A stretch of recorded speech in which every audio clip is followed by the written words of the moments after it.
Hello friends, ये आज आपकी तीसरी क्लास है। इससे पहले हम 2 क्लास हो चुका है, ठीक है हमारा। अगर आप उन्हें नहीं देखे हैं तो प्लीज़ जा करके देख लें, वो बहुत ही ज़्यादा इंपॉर्टेंट है आपके एग्जाम के लिए। ये रहा आज हमारी तीसरी क्लास। इसमें हम करने वाले हैं साइंस के प्रीवियस ईयर क्वेश्चंस, ठीक है। तो हम स्टार्ट करते हैं क्लास को, राइट। ये रहा 2024 के प्रीवियस ईयर क्वेश्चन, राइट। हम करने वाले हैं टोटल 80 क्वेश्चंस को, राइट। और आपको बनाना है एग्जाम में ओनली 40 क्वेश्चंस, ठीक। तो पहला क्वेश्चन है, लेटेक्स पाया जाता है। लेटेक्स जो है किस में पाया जाता है? चीड़ के पौधों में, गुलाब, या फिर कनेर में, या फिर आम में पाया जाता है? ओके, जो चीड़ के जो पौधे हैं ये तो बिल्कुल होने से नहीं रहा, क्योंकि इसमें जो है रेजिन पाया जाता है। क्या पाया जाता है? रेजिन, गुलाब या फिर कनेर। तो कनेर होगा इसका आंसर, ठीक है ना। कनेर में क्या पाया जाता है? लेटेक्स। लेटेक्स जो है एक गाढ़ा चिपचिपा हुआ पदार्थ होता है जो पौधों में पाया जाता है, ठीक। एंड्रोजन स्रावित होता है। एंड्रोजन जो है किस में स्रावित होता है? कहाँ से स्रावित होता है? तो ये स्रावित होता है विरसन से। किससे? विरसन से। ये एक नर हार्मोन है, ठीक है। अंडाशय से आप मुझे बताएं कमेंट में कि अंडाशय से क्या स्रावित होता है, ठीक। नेक्स्ट, ये रहा आपका क्वेश्चन 3। वर्तिका भाग है कि क्या बोल रहा है? वर्तिका भाग है। वर्तिका किसका भाग है? तो वर्तिका हम सभी जानते हैं कि वर्तिका जो है ज्यांग का भाग है। किसका भाग है? ज्यांग का भाग है। अब बोलोगे सर मुझे कुछ समझ में नहीं आया, क्या पढ़ा है आप? वर्तिका, ज्यांग, है ना। देखो, पुष्प पढ़े होंगे आप, पुष्प का आंतरिक भाग, ठीक है ना। आप पुष्प अगर पढ़े होंगे, पुष्प के बारे में, फूल के बारे में पढ़े होंगे, तो आपको बिल्कुल पता होगा कि आखिर ये है क्या। देखो, इसको बोलते हैं, ये फूल का आंतरिक भाग होता है, ठीक है। मैं इसको बिल्कुल अच्छे से बना दे रहा हूँ ताकि आपको समझ में आ जाए। आपको पूरा पता होना चाहिए फूल के बारे में, ठीक है। इसको अच्छे से पढ़ के रिवीजन करके जाना, अगर पढ़े हो तो, है ना। जो नहीं पढ़ा है तो फिर बहुत मुश्किल होने वाला उनके लिए। यह है, इसको बोलते हैं वर्तिकाग्र। और ये वाला जो भाग होता है इसी को कहते हैं ज्यांग। क्या कहते हैं? ज्यांग कहते हैं, ठीक है ना। और इसी में भाग होता है क्या? वर्तिका होता है, राइट ना। इसी का वर्तिका इसी का भाग है, ठीक है। अब हम पढ़ते हैं ग्रहणी के बारे में। किसके बारे में? ग्रहणी के बारे में। तो ग्रहणी जो है वो किसका भाग है? मुख्य गुहा का भाग है, अमावस्या का है, या बड़ी आंत या छोटी आंत की भाग है? हम सभी जानते हैं कि ग्रहणी जो है छोटी आंत की भाग है। किसकी भाग है? छोटी आंत की भाग है। छोटी आंत के 3 भाग होते हैं। क्या क्या होते हैं? ग्रहणी, जेजुनम और इलियम, ठीक है। Next question 5। मनुष्य में नासिका छिद्र, क्या नासिका छिद्र की बात कर रहा है? लैरेंक्स, ट्रेकिया तथा फेफड़ा मिलकर बनाता है, क्या बनाता है? देखो, अच्छा क्वेश्चन है, बहुत ही अच्छा क्वेश्चन है। हमारा जो मनुष्य जो है उसके नासिक, नाक और लैरिंक्स, ट्रेकिया जो होता है और फेफड़ा जो होता है, ये मिलकर क्या बनाता है? ये सभी मिलकर श्वसन तंत्र का निर्माण करता है। किसका? श्वसन तंत्र का निर्माण करता है, श्वसन तंत्र बनाता है, ठीक है ना। हम नेक्स्ट क्वेश्चन की ओर चलते हैं। पादप। पादप में जो जाइलम है, पादप में जाइलम उत्तरदायी है। पादप में जाइलम उत्तरदायी है। पादप में जाइलम किसके लिए उत्तरदायी है? क्या वो ऑक्सीजन का संचालन कर सकता है, एमिनो अम्ल का संचालन कर सकता है, संवहन कर सकता है, या फिर जल का? हम सभी जानते हैं कि इसका आंसर होगा जल। जल का संवहन करता है, ठीक है ना। अब बोलोगे सर जाइलम फलम तो मुझे पता ही नहीं है। देखो, अगर फ्लोएम बोलेगा यहाँ पे तो इसका आंसर हो जाएगा क्या? भोजन का वहन। क्या होगा? भोजन का संवहन। इसको अच्छे से पढ़ लेना, रिवीजन कर लेना, ठीक है ना, एग्जाम में आ सकता है। नेक्स्ट क्वेश्चन की ओर बढ़ते हैं, ठीक। ये रहा जिब्रेलिन। क्या लिखा हुआ है? जिबेरेलिन। जिब्रेलिन बोलते हैं, ठीक है ना। जिब्रेलिन एक हार्मोन है। ये कैसा हार्मोन है? ये एक पादप हार्मोन है। क्या है? पादप हार्मोन है। नेक्स्ट बढ़ते हैं। पत्तियों का मुरझाना। पत्तियों का मुरझाना किसका मुरझाना? पत्तियों का मुरझाना पादप हार्मोन के कारण होता है। किस पादप हार्मोन के कारण होता है? देखो, पत्तियां इसलिए मुरझा जाता है कि उसमें क्या होता है? इथिलीन। पादप में इथिलीन की कमी होता है, इसलिए क्या हो जाता है? नहीं, एथिलीन या ये क्या लिखा हुआ है? एब्सिसिक अम्ल। बिल्कुल, इसका ए नहीं होगा, इसका आपका बी नंबर होगा। क्या होगा? बी नंबर होगा, एब्सिसिक अम्ल होगा। एब्सिसिक अम्ल क्या करता है, जो जाइलम है उसको बिल्कुल पूर्ण रूप से क्या पौधे में जो जाइलम होते हैं ना उसको प्रभावित कर देता है ना, खत्म कर देता है, इसलिए पत्तियां क्या हो जाता है, मुरझाने लगता है। नेक्स्ट क्वेश्चन की ओर बढ़ते हैं। राइट, ये रहा हमारा क्वेश्चन 9। इसमें कहता है ये जो रासायनिक अभिक्रिया दिया हुआ है ऊपर में, ठीक है ना, क्वेश्चन 9 में किस प्रकार की अभिक्रिया है, तो आप देख सकते हैं यहाँ पे जो जिंक है और यहाँ पे कॉपर सल्फेट है, ठीक है ना, क्या है, कॉपर सल्फेट। तो जिंक क्या होता है, जिंक के जगह कॉपर के जगह जिंक और जिंक के जगह कॉपर आ गया, ठीक है ना। देखो जिंक अधिक क्रियाशील होता है, इसलिए इसको कहता है कि ठीक वो तुम यहाँ से निकल, है ना, जिंक इसके जगह आ जाता है कॉपर के जगह। राइट, तो क्या कर रहा है, विस्थापन कर रहा है ना, एक जगह से दूसरे जगह, तो इसलिए इसका आंसर क्या हो जाएगा, विस्थापन अभिक्रिया हो जाएगा। क्या हो जाएगा, विस्थापन अभिक्रिया। नेक्स्ट क्वेश्चन देखो, ये जो क्लास 10th में जो जितने सारे प्रीवियस ईयर क्वेश्चन पूछे गए हैं वो बहुत ही ज्यादा इंपॉर्टेंट है, आप इसको अच्छे से देख लें भाई, क्योंकि एग्जाम में 5 और 6 क्वेश्चन से के आसपास तो आ ही जाएगा, ऐसे पूछता है। मैं बहुत सारे ऐसे क्वेश्चन बताऊंगा जो रिपीट हुआ है, ठीक है ना। और हाँ, साथ में चैनल को सब्सक्राइब कर लें, और सब्सक्राइब करना जरूरी है क्योंकि समय पर आपको नोटिफिकेशन मिलता रहे। राइट, तो आगे बढ़ते हैं। उसके बाद हम देखते हैं क्वेश्चन 10, आधुनिक आवर्त सारणी। क्या लिखा हुआ है, आधुनिक आवर्त सारणी की बात कर रहा है, आवर्त सारणी की बात कर रहा है। दाईं से बाईं ओर हम जाएंगे तो परमाणु का आकार क्या होगा, तो हमें बताना है। तो परमाणु का आकार क्या हो जाता है, बढ़ जाता है। क्या हो जाता है, बढ़ जाता है। अब बोलोगे सब कुछ समझ में नहीं आया, ठीक है, बिल्कुल समझ में नहीं आने वाला, क्योंकि परमाणु के तुमको पढ़ना पड़ेगा, पीरियोडिक टेबल पूरा समझना पड़ेगा, तब ये क्वेश्चन से समझ में आ सकता है, ठीक है। ऐसे याद कर लो, क्या पता आ जाए ना, तो बता देना क्या हो जाएगा, बढ़ जाएगा, ठीक है ना बाबू। नेक्स्ट बढ़ते हैं। अब हमारे पास हो गया ना, 10 हो गया ना, हाँ ओके। अब नेक्स्ट क्वेश्चन की ओर बढ़ते हैं। जब मैग्नीशियम फीता को जलाया जाता है, क्या किया जाता है, जलाया जाता है, तो उत्पन्न आग की लो होती है। उत्पन्न आग की लो कैसा हो जाता है, तो उत्पन्न आग की लो पीला हो जाता है, नीला, या फिर चमकीला या उजला होता है। तो चमकीला उजला हो जाता है, क्योंकि मैग्नीशियम जब मैग्नीशियम क्या करता है, ऑक्सीजन के साथ अभिक्रिया करता है तो मैग्नीशियम ऑक्साइड बनाता है। ठीक, थोड़ा वीडियो को ऑफ करो बाबू। ठीक है क्लास, हम लोग थोड़ा स्पीड में पढ़ते हैं ना, जल्दी जल्दी खत्म करते हैं, क्योंकि आपको सिर्फ देखना है कि अच्छा ये वाला क्वेश्चन पूछा गया था, इसका आंसर ये होगा, अच्छा ये वाला क्वेश्चन, अच्छा इसका आंसर ये होगा, ठीक है ना। चलो देखते हैं। एथेन का आणविक सूत्र C2H6 है, तो इनमें कितने आबंध होते हैं। देखो ये आपका है एथेन का सहसंयोजक बंधन पूछा है, ठीक है ना, कितने सहसंयोजक बंधन होंगे। तो आप अगर पढ़े होंगे अच्छे से ना तो बिल्कुल आपको पता होगा, ठीक है ना। कार्बन के साथ एक आबंधन और हाइड्रोजन के साथ आप बनाओगे ना तो कितने हो जाएंगे, तो सारे जगह हाइड्रोजन कर दो आप,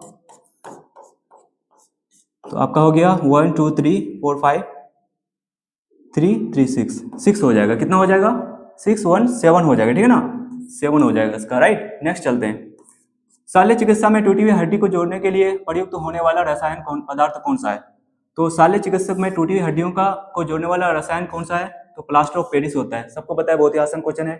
आगे बढ़ते हैं, जल्दी करते हैं, ठीक है। नेक्स्ट क्वेश्चन हमारा, निम्नलिखित में से कौन सहसंयोजक यौगिक है। देखो सहसंयोजक यौगिक यहाँ पे 4 ऑप्शन दिया है, ठीक है ना, तो यहाँ पे आपका हो जाएगा CH4। Right, next ammonium chloride. Ammonium chloride का जलीय विलयन होता है। अमोनियम क्लोराइड का जलीय विलयन कैसा होता है, अम्लीय होता है, क्षारीय होता है, बताओ जल्दी बताओ।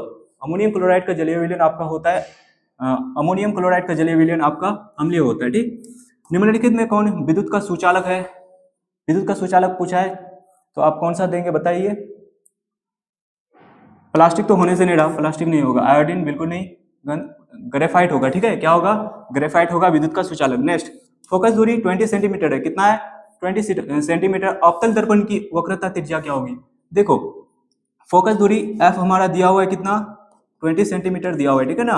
अब हमें क्या बताना है, हमें आपको बताना है क्या, त्रिज्या मांग रहा है, ठीक है, r मांग रहा है। तो r क्या हो जाएगा, r जो होता है f के बराबर तभी होगा जब f को डबल कर देंगे, ठीक है ना। तो हमें f डबल करना है तो 20 दूनी क्या हो जाएगा 40 होगा। ऑप्शन है 40, हाँ यहाँ पे C नंबर, बिल्कुल ठीक। इसी तरह से आपको एग्जाम में बनाना है, ठीक है ना। ये सारे क्वेश्चन बहुत ही ज्यादा इंपॉर्टेंट है। नेक्स्ट क्वेश्चन, ये पूछे हुए 2024 के पूछे हुए सारे क्वेश्चन अच्छे से बनाना है। कांच की एक समांतर पट्टिका सफेद किरण तिरछी आपतित होती है, ठीक है ना। निम्नलिखित में से कौन अपवर्तन के साथ घटित होगा। तो कौन सा अपवर्तन के साथ घटित होगा? तो देखो ये आप समझने में थोड़ा कंफ्यूजन हो सकता है। अगर यहाँ पे आप पेरिज में दे दें तो बिल्कुल आप बना सकते हैं ना, वर्ण विक्षेपण होगा। क्या होगा? वर्ण विक्षेपण। नंबर 19, घरेलू विद्युत परिपथ। घरेलू विद्युत परिपथ में उदासीन तार का रंग कैसा होता है? देखो उदासीन तार का रंग पूछा है तो काला होगा। क्या होगा? काला होगा। आप मुझे बताएं लाल रंग किस तार का होता है? कमेंट में लिखें अच्छे से, ठीक है ना। नेक्स्ट, किस युक्ति में विभक्त वलय दिक् परिवर्तक का कार्य करता है? तो ये आपका करता है विद्युत मोटर में, ठीक। नेक्स्ट, सोलर ऊर्जा को सीधे विद्युत में बदलने वाली युक्ति कौन सा है? तो आपको बताना है। बहुत ही आसान क्वेश्चन है। नेक्स्ट बढ़ते हैं, ठीक है। 1 मिनट। तो इसका क्या आंसर हो जाएगा? इसका हो जाएगा सोलर सेल। क्या होगा? Solar cell, right. Next question, एक विद्युत बल्ब के तंतु का प्रतिरोध पूछा है 1200 ओम है। कितना है? 1200 ओम। बल्ब का वोल्ट पूछा है कि कितना वोल्ट है? कितना वोल्ट का? 220 वोल्ट का है। विद्युत स्रोत से विद्युत धारा, आपको पता है विद्युत धारा ज्ञात करने के लिए हम क्या करते हैं, ठीक है ना। अगर हम वोल्ट को प्रतिरोध से हम क्या कर देंगे? डिवाइड कर देंगे। तो आप इसको डिवाइड करके देखें कितना होता है, ठीक है। कितना है? 1200, राइट। जब इसको डिवाइड करेंगे तो आपके पास आएगा, डिवाइड कर देना अच्छे से, ठीक है ना, 0.833 आएंगे, ठीक है ना। तो 0.83 डी नंबर, ठीक है। नेक्स्ट चलते हैं। एक सेल विद्युत वाहक यानी एक सेल यानी बैटरी, छोटा वाला जो बैटरी होता है ना, वो कितना वोल्ट का है? 1.5 वोल्ट का है। इसमें 1 कूलम आवेश गुजारने पर कार्य बता रहा है। हम सभी जानते हैं। तो कार्य कैसे ज्ञात करने? हम जब मल्टीपल कर देंगे वोल्ट को कूलम से, आवेश से, ठीक है ना। कर दो 1.5 को 1 से गुना कर दो, उतना ही आएगा 1.5 जूल। देखो यहाँ पे ध्यान दो, यहाँ पे वोल्ट में भी आंसर दिया हुआ है, ये आप बिल्कुल मत देना, गलत हो जाएगा। कार्य हमेशा किस में होता है? जूल में होता है, इसलिए कितना हो जाएगा? सी हो जाएगा, ठीक है।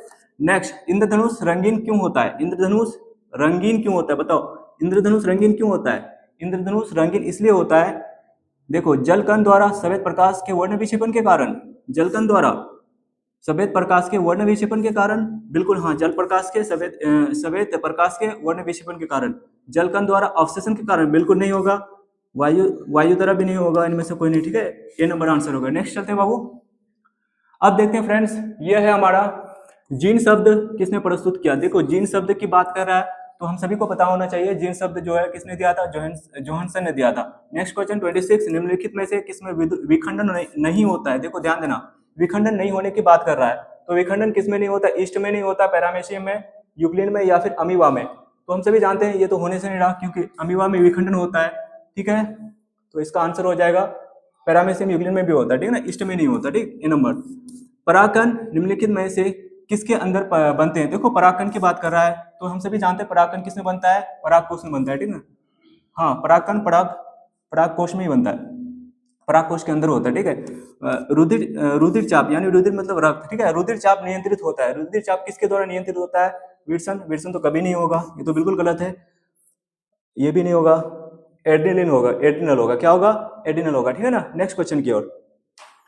ओके, ये रहा हमारा 29। कौन सी बीमारी श्वसन तंत्र से संबंधित है? देखो श्वसन तंत्र से संबंधित बीमारी की बात कर रहा है तो यहाँ पे हमारा हो जाएगा निमोनिया। क्या हो जाएगा? निमोनिया। रक्त में शर्करा का स्तर नियंत्रित करता है। रक्त शर्करा का स्तर नियंत्रित करता है। शर्करा के स्तर को कौन नियंत्रित करता है? तो देखो इंसुलिन नियंत्रित करता है। क्या कौन नियंत्रित करता है? इंसुलिन। देखो अग्नाशय से इंसुलिन हार्मोन का स्राव होता है और इंसुलिन ही क्या करता है? हमारे रक्त में शर्करा को नियंत्रित करता है, ठीक है। अब नेक्स्ट हम बढ़ते हैं, ठीक है ना। अच्छी क्वेश्चन है ना, बिल्कुल अच्छा है क्वेश्चन लेवल, ठीक है, मिलाकर कह सकते हो। मानव शरीर में सबसे लंबी कोशिका कौन सी है? तो लंबी कोशिका की बात कर रहा है। क्या सबसे लंबी कोशिका? बहुत ही आसान है, तंत्रिका सब भी बता सकता है, ठीक है। नेक्स्ट चलते हैं। मुख्य गुहा में आहार का कौन सा भाग पाचन होता है? अच्छा, ये बात बोला है। मुंह में, यानी कह सकते हो मुंह में सबसे पहले कौन सा चीज उसका पाचन होता है? तो देखो कार्बोहाइड्रेट, प्रोटीन, वसा या फिर न्यूक्लिक अम्ल। देखो कार्बोहाइड्रेट होगा। क्या होगा? कार्बोहाइड्रेट, ठीक है ना। कार्बोहाइड्रेट मुंह में लाहर में क्या पाया जाता है? इमाइलाइज एंजाइम पाया जाता है जो क्या करता है? कार्बोहाइड्रेट को पचा देता है, ठीक है। नेक्स्ट क्वेश्चन की ओर चलते हैं बाबू, राइट। ये रहा हमारा 33 खड़िया का सूत्र पूछा है। देखो रासायनिक सूत्र को अच्छे से पढ़ लेना क्योंकि एग्जाम में बार बार पूछता है, ठीक है ना। खड़िया पूछे तो इसका हो जाएगा CaCO3, खड़िया पूछे या फिर संगमरमर बोले या फिर चुना पत्थर बोले, ठीक है ना, सारा के एक ही होता है, ठीक है ना, अच्छे से याद कर लेना। ये हमारा रहा निम्नलिखित में से कौन से धातु सर्वाधिक तन्य होता है। सर्वाधिक तन्य की बात कर रहा है, क्या कर रहा है, तन्यता की बात कर रहा है ना। तो हम सभी को पता है, सभी बता देगा, जो बच्चा पढ़ता है ना बहुत जल्दी बताएगा। बताओ क्या होगा, सोना होगा, बहुत अच्छा, ठीक है। नेक्स्ट पेंटेन, जिसका अनुसूत्र क्या होता है, पेंटेन का अनुसूत्र। देखो ये वाला क्वेश्चन 2023 में पूछा था ना, हाँ बिल्कुल पूछा था, 2024 में भी पूछा है। देखो पेंटेन का अगर अच्छे से इसको बनाओगे ना पता चल जाएगा, 3 होगा, ठीक है ना। नेक्स्ट अभिक्रियाशीलता समूह, देखो इसको भी पूछा है, 2023 में पूछा था इसको, ठीक है, 2024 में पूछा, इसलिए मैं बोलता ना प्रीवियस ईयर क्वेश्चन को अच्छे से कर लो, ठीक है ना। क्या इससे आपका मैक्सिमम 5, 6, 7 क्वेश्चन तो आ ही जाता है, ठीक है ना, इसलिए देखो अच्छे से इसको, राइट। अभिक्रियाशील समूह, अभिक्रियाशील समूह ये है आपका कार्बोनिल समूह का है, ठीक है ना, कार्बोनिल समूह का। अब मुझे बताओ कमेंट में एल्डिहाइड का क्या होगा, ईथर और एल्कोहल का क्या होगा, बताओ ना, लिखो कमेंट में लिखो, ठीक है। नेक्स्ट कोई धातु ऑक्सीजन के साथ अभिक्रिया करता है, किसके साथ अभिक्रिया करता है, ऑक्सीजन के साथ अभिक्रिया करता है, उच्च गलनांक वाला यौगिक बनाता है, ठीक है, उच्च गलनांक वाला यौगिक बनाता है। यह है यौगिक, जल में विलेय है, जल में घुला हुआ है, ठीक है, तत्व निम्नलिखित में से कौन सा होगा, तो ये कैल्शियम होगा, ठीक है ना। अब इस क्वेश्चन को समझ में नहीं आ रहा है, कोई दिक्कत नहीं, चलो नेक्स्ट। मालाचाइट किस धातु का अयस्क है, देखो मालाचाइट अयस्क भी तुम अच्छे से, अयस्क यानी किस धातु का अयस्क, मतलब कौन सी धातु, किस खनिज, किस धातु का खनिज है ना, कह सकते हो। तो जितने सारे अयस्क है वो सारे अच्छे से रिवीजन कर लेना एग्जाम में जाने से पहले, ठीक। अब यहाँ पे हम देखें तो मालाचाइट किसका होता है, ये कॉपर का होता है ना, तांबा का, राइट ना। तो अगले बार जैसे एल्युमिनियम का पूछा था, बॉक्साइट का पूछा था ना, इसी प्रकार हम देखते हैं नेक्स्ट क्वेश्चन। लोहे पर जिंक परत लेपित करने की क्रिया क्या कहलाती है, लोहे पर हम जिंक की परत चढ़ाएंगे तो करने वाली क्रिया क्या कहलाती है, तो गैल्वेनीकरण कहलाता है, क्या कहलाता है, गैल्वेनीकरण कहलाता है, ठीक है। नेक्स्ट क्वेश्चन की ओर, राइट। अब देखो क्वेश्चन 14, ठीक है, जल्दी जल्दी खत्म करो। सिरका में निम्नलिखित में कौन सा अम्ल पाया जाता है, सभी को पता है सिरका में एसिडिक अम्ल पाया जाता है, बहुत ही अच्छा क्वेश्चन है, इसको BBI लगा लो, ठीक है ना, पढ़ के जाना वो भी इसको अच्छे से, है ना, देख लो, इसको पूछ सकता है ना, पूछ सकता है इसको। वायु का निरपेक्ष अपवर्तनांक वास्तव में होता है, देखो अपवर्तनांक की बात करता है किसमें, वायु में, तो वायु में क्या होगा, 1 से कम बिल्कुल भी नहीं होगा, ठीक है ना, ये तो होने से नहीं रहा, ठीक, 1 से अधिक हाँ हो सकता है, 1 के बराबर भी नहीं होगा, ठीक है ना, 0 तो होने से नहीं रहा, तो 1 ही होगा, ठीक है ना, 1 से अधिक होगा, ठीक। आंख नाक गाल, आंख नाक गाल के चिकित्सा द्वारा उपयोग में लाया जाने वाला आंख गाल, अच्छा अच्छा क्वेश्चन है, ठीक है, उपयोग में लाया जाने वाला दर्पण, ठीक है ना, डॉक्टर कौन सा दर्पण यूज करता है, चिकित्सक ऑप्टल दर्पण, कौन सा दर्पण, ऑप्टल दर्पण, ठीक है ना। वेल्डिंग में किस गैस का उपयोग किया जाता है, देखो ये भी क्वेश्चन अच्छा लेवल है, ठीक है ना, वेल्डिंग इथाइन, हाँ एंथ्राइन, राइट, बी नंबर होगा, ठीक है ना, देख लो अच्छा क्वेश्चन है, इसको भी पढ़ लेना, ठीक। नेक्स्ट क्वेश्चन, हाँ देखो सूत्र पूछा है, किसका पूछा है, एल्किन का सूत्र पूछा है, ठीक है ना, अगली बार मैंने कराया था किसका, एल्काइन का, ठीक है ना। एल्किन का सूत्र क्या होता है, Cl H2NO होता है। इसी प्रकार जितने सारे एल्किन एल्काइन जितने सारे हैं सबको पढ़ के जाना, ठीक है ना। निम्नलिखित में से कौन सा स्वच्छ ऊर्जा स्रोत है, स्वच्छ ऊर्जा स्रोत कौन सा है, कोयला से धुआं निकलता है, वो बिल्कुल नहीं होगा, लकड़ी भी नहीं होगा, ठीक है ना। प्राकृतिक गैस होगा, हाँ बिल्कुल प्राकृतिक गैस होगा, इनमें सभी बिल्कुल, ये तो नहीं होगा, इधर तो गलत हो गया, ठीक है ना। हमारा शरीर किस pH परास के बीच कार्य करता है, देखो हमारा शरीर जो है ना 7 से 8 के बीच कार्य करता है, ठीक है, डी नंबर होगा इसका आंसर। नेक्स्ट चलते हैं, ग्लूकोज का रासायनिक सूत्र क्या होता है, बिल्कुल बहुत ही आसान है, सब बता सकता है ना। सोडियम की परमाणु संख्या क्या होता है, सोडियम की परमाणु संख्या हमारा होता है 11, ठीक है। ग्लूकोज का रासायनिक सूत्र बताओ, C6H12O6, ये रहा हमारा, ठीक है। नेक्स्ट चलते हैं, राइट। अब देखो हमारा निम्नलिखित में से नर युग्मक कौन सा है, नर युग्मक की बात कर रहा है, ठीक है ना, नर युग्मक नर की बात कर रहा है ना, शुक्राणु होगा, ठीक है ना। अंडाणु किसका होगा बताओ, मादा का होगा, ठीक है। परजीवी पौधे का एक उदाहरण है, परजीवी पौधे किसका एक उदाहरण है, अमरबेल कौन सा परजीवी पौधे का उदाहरण है, ठीक है ना, अमरबेल होगा, ठीक है ना, देख लेना। द्विखंडन पाया जाता है, द्विखंडन किसमें पाया जाता है, स्पंज हाइड्रा में नहीं होता, हाइड्रा में जीवाणु में होगा, किसमें होगा, जीवाणु में होगा द्विखंडन, ठीक है ना, जीवाणु बैक्टीरिया में, यानी अमीबा में द्विखंडन होता है, ठीक है। अग्नाशय में कौन सा हार्मोन स्रावित होता है, हम सभी जानते हैं कि अग्नाशय से, अभी देखो इस क्वेश्चन को आगे 2 बार पूछ दिया ना, अच्छे से पढ़ोगे ना सारा क्वेश्चन बन जाएगा, ठीक है। इंसुलिन, लेकिन आपको कितना क्वेश्चन बनाना, 40 क्वेश्चन बनाना है ना, ये बहुत ही अच्छा है, राइट ना। इस तरह से हम लोग का टाइम में नहीं था। निम्नलिखित में से कौन रक्त थक्का जमने के लिए उत्तरदायी है, रक्त का थक्का जमने के लिए हम सभी जानते हैं कि प्लेटलेट्स उत्तरदायी है, लेकिन यहाँ पे प्लेटलेट्स तो है नहीं, तो रक्त बिंबाणु होगा, वही हिंदी नाम है, ठीक है ना। सजीव जीवधारियों द्वारा किस प्रकार के नाइट्रोजनी पदार्थ, सभी सजीव जीवधारियों द्वारा किस प्रकार के नाइट्रोजनी पदार्थ उत्सर्जित होता है? देखो सजीव में कौन सा नाइट्रोजनी पदार्थ उत्सर्जित होता है? यूरिया होगा, बताओ, अमोनिया, या फिर यूरिक अम्ल, या फिर सभी होगा। क्या होगा? सभी होगा। किशोरावस्था में होने वाले शारीरिक परिवर्तन का कारण है, क्या कारण हो सकता है किशोरावस्था में शारीरिक परिवर्तन का? टेस्टोस्टेरोन, थायरोक्सिन, एस्ट्रोजन, या फिर सभी, या फिर थायरोक्सिन नहीं होगा बाबू, हाँ ए और सी होगा, ठीक है ना। नेक्स्ट चलते हैं। शरीर का संतुलन बनाए रखता है, अच्छा शरीर को संतुलन कौन बनाए रखता है? क्या बताओ? केरेनियम नहीं होगा, सेरिब्रम हो सकता है, नहीं सेरिबेलम होता है। क्या होता है? सेरिबेलम होता है, ठीक है ना। चलो नेक्स्ट चलते हैं, जल्दी खत्म करते हैं, ठीक, जल्दी खत्म करो। मैग्नीशियम के परमाणु संख्या 12 है, क्या है? 12 है, तो इसकी संयोजकता पूछा है। अगर संयोजकता पढ़े हो तो आराम से बता दो, नहीं पढ़े हो तो बहुत ही दिक्कत होने वाला है। इसका आंसर हो जाएगा आपका हाँ 2 हो सकता है, नहीं हाँ 2 ही होगा। देखो दो, पहला कोर्स में 2 8 2 10 2 12, हाँ 2 ही होगा, ठीक है। नेक्स्ट चलते हैं। निम्नलिखित में से किस धातु का विस्थापन उसके लवण के विलयन से लोहा द्वारा होता है? किस धातु का विस्थापन उसके लवण से लोहा द्वारा होता है? तो देखते हो जब सक्रियता सरणी पढ़ोगे, उसमें रिएक्शन पढ़ोगे तो पता चल जाएगा कैल्शियम का, ठीक है ना। एथिल एल्कोहल का व्यापारिक उत्पादन किस रासायनिक क्रिया द्वारा किया जाता है? हाँ ये भी बहुत इंपॉर्टेंट है, इसको पढ़ लेना है ना, बार बार पूछता है, ठीक है ना। क्वेश्चन का लेवल अच्छा है, ये आपका हो जाएगा किन्वन, है ना, कह सकते हो ना। कली चूना पूछा है, ठीक है ना। चूना ही समझो, है ना। इसका सूत्र क्या होता है? सी होता है ना। नेक्स्ट चलते हैं, राइट। अब देखो हमारा ये है आयोडीन युक्त नमक की बात कह रहा है। आयोडीन युक्त नमक, देखो आयोडीन युक्त नमक क्या होता है जिसे हम यूज कर सकते हैं? समुद्र से निकलने वाले जितने सारे नमक होते हैं उसे हम नहीं खा सकते, क्यों?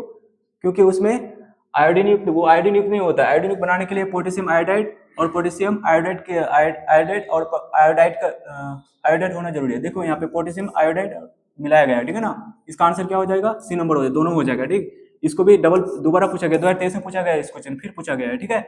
इसलिए इसको अच्छे से पढ़ लो, राइट, बहुत जरूरी है। इसको BBI लगा लो, क्या पता इस बार भी पूछे, है ना।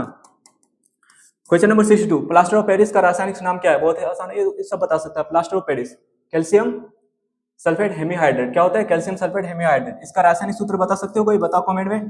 कैल्शियम सल्फेट हेमीहाइड्रेट का रासायनिक सूत्र होता है CaSO4, राइट, हाफ H2O होता है। क्या होता है? Half H2O, right. नेक्स्ट चलते हैं बाबू।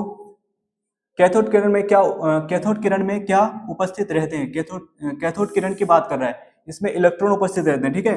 कवक में पोषण की कौन सी विधि होती है? कवक में पोषण की कौन सी विधि होती है? कवक में तुम्हारा मृतजीवी होता है। क्या होता है? मृतजीवी होता है, ठीक है। नेक्स्ट चलते हैं, राइट। प्रतिरोधकों के एक संयोजन में से एक प्रतिरोधक हटा लेने पर कुल प्रतिरोध बढ़ जाता है, राइट। कुल प्रतिरोध क्या हो जाता है? बढ़ जाता है।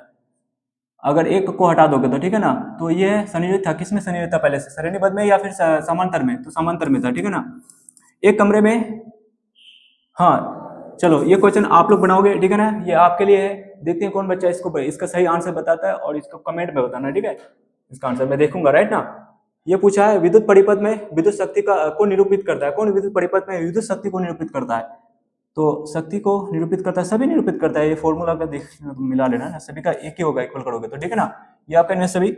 नेक्स्ट, उत्तल दर्पण में आवर्धन का मान क्या? उत्तल दर्पण आवर्धन का महत्तम है, मतलब हाँ बिल्कुल। उत्तल आवर्धन का मान क्या होता है? उत्तल दर्पण में आवर्धन का मान 2, 1 या अनंत। देखो उत्तल दर्पण में आवर्धन का जो मान होता है ना, एक होगा। कैसे? जब कोई भी चीज उत्तल दर्पण की ओर जाएगा ना, वो धीरे धीरे क्या होता है? छोटा होता जाता है, इसलिए एक ही लिखना, ठीक है ना। एक से कम नहीं होगा। विभवांतर मापा जाता है। विभवांतर किसमें मापा जाता है? वोल्टमीटर में मापा जाता है। वोल्टामीटर, ध्यान से पढ़ना ऑप्शन को, ठीक है ना। देखो वोल्टामीटर लिख दिया है, राइट ना। निम्नांकित में से कौन कथन सत्य है? देखो कि किसमें दिया है, हिंदी में लिखा है पूरा सारा, है ना।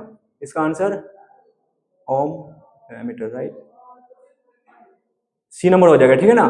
देख लेना। निम्नलिखित में पदार्थों में चालक है। निम्नलिखित पदार्थों में चालक है, कौन चालक? अभ्रक, कांच, एल्युमिनियम, कांच तो होने से नहीं रहा। चालक पदार्थ की बात कर रहा है, किसकी? चालक पदार्थ की बात कर रहा है। चीनी मिट्टी नहीं, एल्युमिनियम होगा, ठीक है ना। नेक्स्ट चलो, नाभिकीय ऊर्जा प्राप्त करने के लिए निम्नलिखित में से कौन आवश्यक है? नाभिकीय ऊर्जा, नाभिक की ऊर्जा प्राप्त करना है तुम्हें यूरेनियम चाहिए होगा, ठीक है। निकट दृष्टि दोष को निम्नलिखित में से किस लेंस के द्वारा हटाया जाता है? निकट दृष्टि दोष को हम हटा सकते हैं किस लेंस के द्वारा, बताओ? उत्तल लेंस या ऑप्टल लेंस? निकट दृष्टि दोष बोला है तो ऑप्टल लेंस, राइट ना। निकट दृष्टि दोष बोला है तो ऑप्टल लेंस, दूर दृष्टि बोलेगा तो उत्तल लेंस। सारे पूरा फिजिक्स, पूरा केमिस्ट्री, सारे को अच्छे से पढ़ के जाना, वो पूरा साइंस को पढ़ लेना अच्छे से, ठीक है ना। जब एग्जाम देने जाओगे ना अच्छे से पढ़ना। नेत्र में प्रवेश करने वाली प्रकाश की किरणों का अधिकांश अपवर्तन होता है। नेत्र में प्रकाश करने वाले प्रकाश किरणों का अधिकांश अपवर्तन होता है। किसमें होता है बाबू? दृष्टि पटल के बाहरी पृष्ठ पर होता है, ठीक है। निम्नलिखित में से कौन लेंस की क्षमता का मात्रक सबको पता है क्या होता है? डायोप्टर होता है। मानव नेत्र में किस प्रकार का लेंस पाया जाता है? मानव नेत्र में हमारा आंख में कौन सा लेंस पाया जाता है, क्या पता है आपको? बताओ क्या होगा? उत्तल, हाँ बिल्कुल उत्तल लेंस होगा, ठीक है। हजामत के लिए किस दर्पण का प्रयोग किया जाता है? अच्छा, हजामत समझते हो? नाइलोक जो होता है ना, किस दर्पण का प्रयोग करता है? तो वो करता है हमारा ऑप्टल लेंस, नहीं भाई, दर्पण। किस दर्पण का प्रयोग करता है? तो वो हमारा करता है ऑप्टल दर्पण का प्रयोग करता है। सप्तन भी करता है लेकिन ऑप्टल तुम देना है ऑप्शन में, ठीक है ना। हम देखते हैं किसी वस्तु का ऑप्टल दर्पण द्वारा बना प्रतिबिंब क्या होता है? आभासी होता है, सीधा होता है, वस्तु से बड़ा होता है। तो हम वस्तु को किस स्थिति में कहाँ रख सकते हैं, होना चाहिए? अगर आप लेंस, अगर आप अच्छे से चैप्टर को पढ़े हैं ना तो बिल्कुल इसको आसानी से बना सकते हैं ना। तो कहाँ होना चाहिए? सीधा, वस्तु से बड़ा होना चाहिए, ठीक ना। ध्रुव और फोकस के बीच होना चाहिए। हाँ ये है ध्रुव और फोकस के बीच। देखो कैसे होगा ऑप्टल लेंस, ठीक है ना। ठीक है, देख लो नेक्स्ट। प्रकाश की किरण को मोड़ने की क्षमता को कहलाती है। प्रकाश की किरण को मोड़ने की क्षमता क्या कहलाती है? लेंस की क्षमता। प्रकाश की किरण को मोड़ने की क्षमता क्या कहलाती है? लेंस की क्षमता कहलाती है। लेंस की क्षमता का व्युत्क्रमण होता है या फिर लेंस की समंजस क्षमता कहलाती है। लेंस की क्षमता कहलाती है, ठीक है। ऑप्टल लेंस द्वारा प्राप्त प्रतिबिंब होता है। ऑप्टल लेंस द्वारा प्राप्त प्रतिबिंब क्या होता है? ऑप्टल लेंस द्वारा प्राप्त प्रतिबिंब छोटा होता है, सीधा होता है, या फिर आभासी होता है, या फिर सभी होता है। देखो ऑप्टल लेंस जब प्रतिबिंब बनाता है तो सभी बनता है ना, ठीक है। इसी प्रकार हमारा 80 क्वेश्चंस कंप्लीट हो चुका है और हम फिर नेक्स्ट क्लास में मिलेंगे और कल हम कराएंगे प्रथम 2024 के सेकंड पाली के प्रीवियस ईयर क्वेश्चन को। इसलिए क्लास को सब्सक्राइब कर ले और साथ में आप सब्सक्राइब करना इसलिए जरूरी है क्योंकि आपको नोटिफिकेशन